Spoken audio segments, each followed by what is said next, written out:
আসসালামু আলাইকুম। আমার চ্যানেলে আপনাদের সকলকে স্বাগতম। আজকে সারাদিন সোশ্যাল মিডিয়ায় এবং ইউটিউবের বিভিন্ন চ্যানেলে অনেকেই আলোচনা করতেছে 226 দিনে নাকি উপদেষ্টা নাহিদ ইসলাম 794 কোটি টাকার মালিক হয়েছে। ব্যাপারটা কতটুকু সত্য নাকি মিথ্যা এখন 100% শিওর না।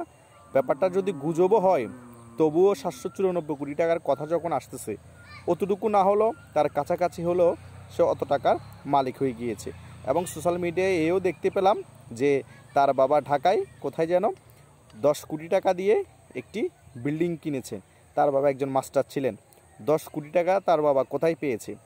6 মাসে কি এমন আলাদিনের চেরাগ পেয়েছে যে 10 কোটি টাকা দিয়ে সে তার আব্বা ঢাকায় একটি বাড়ি কিনে এবং সে 794 কোটি টাকার মালিক হয়ে যায়। এতদিন তো বলেছিল আওয়ামী লীগের নেতারা দুর্নীতিপরায়ণ, টাকা লুটপাট করে শেষ করে দিয়েছে, বাংলাদেশের টাকা বিদেশে সকল কিছু পাচার করে বাংলাদেশকে তলাবিহীন ঝুড়ি বানিয়ে ফেলেছে। তো এখন আপনারা 6 থেকে 8 মাসের মধ্যে কি কাজ করেছেন? দেশের তো বিন্দু পরিমাণে কোনো সংস্কার করেন নাই। দেশের মধ্যে সন্ত্রাসী কর্মকাণ্ড হওয়া ছাড়া, ডাকাতি লুটপাটা ধর্ষণ হওয়া ছাড়া দেশের মধ্যে আর কোনো কিছুই দেখিনি উন্নতি হয়েছে। দেশের মধ্যে আইন শৃঙ্খলা বাহিনীরও কোনো উন্নতি হয়নি, উল্টা আরও অবনতির দিকে যাচ্ছে।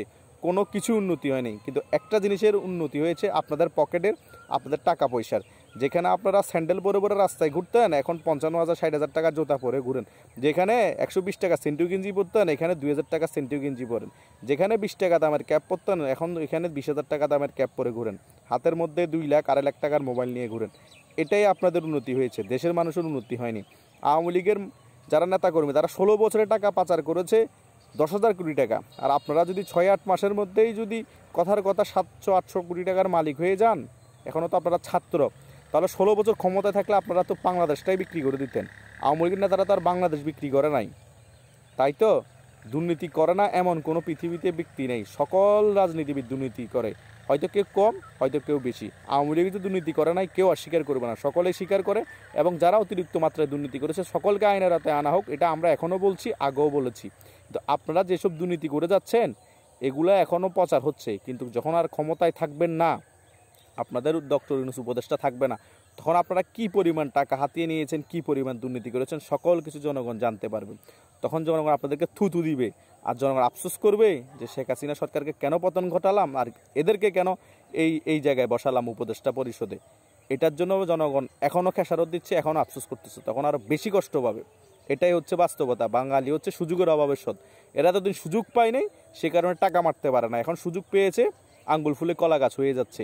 এতদিন দোষ দিত আওয়ামী লীগের, এখন নিজেরাই এই কাজ করতেছে। আসলে যে ক্ষমতায় থাকে সে টাকার লোভ সামলাতে পারে না, সে লোভী হয়ে যায়, টাকা কামিয়ে পয়সাওয়ালা ধনী হয়ে যায়। কি করবে? ওদেরও দোষ দিয়ে পারবেন না তো, কারণ এত টাকার মধ্যে তারা ঘুমিয়ে থাকে।